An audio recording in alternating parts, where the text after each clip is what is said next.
Magandang good morning sa lahat. Welcome back to my YouTube channel, ang Kuya Elmer TV. Guys, in this video, datahin ko naman kayo dito sa aking paglalakbay, no?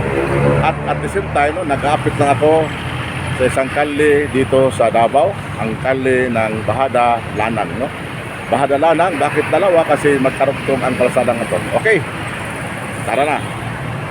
Ayan, alas 6:30 na ng umaga ngayon, guys. Kung makikita natin ang daloy ng sasakyan, then Lanang yan, guys, papunta doon, Lanang, no?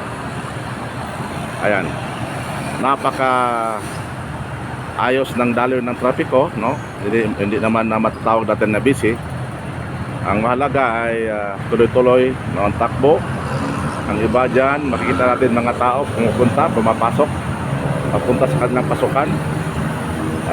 Siguro mga ano to, mga call center, no?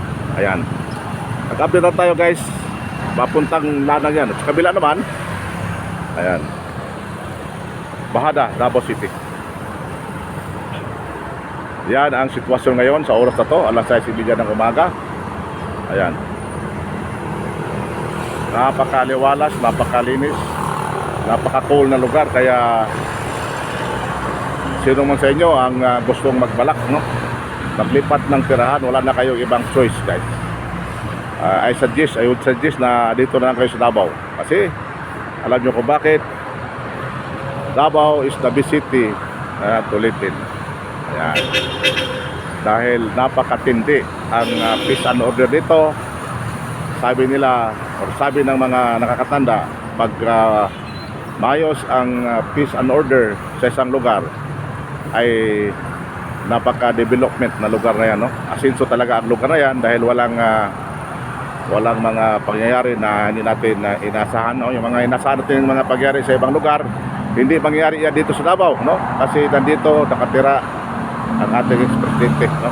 Tahanan ito ng ating ex-president na si Tatay Digong. Kaya the best city to live in. Ngayon, mga anak nila, ang anak niya ngayon ang pumisto ngayon sa pagkamayor. Ayan, kaya no worry to live in this city, no? Davao City, Philippines. Okay, guys, maraming salamat sa pagtunghay sa aking paglalakbay. Ang kuya ninyo magsasabing mag-ingat kayo kung saan kayo naroon sa buong mundo. At God bless us all. Maraming salamat sa panood. Bye-bye.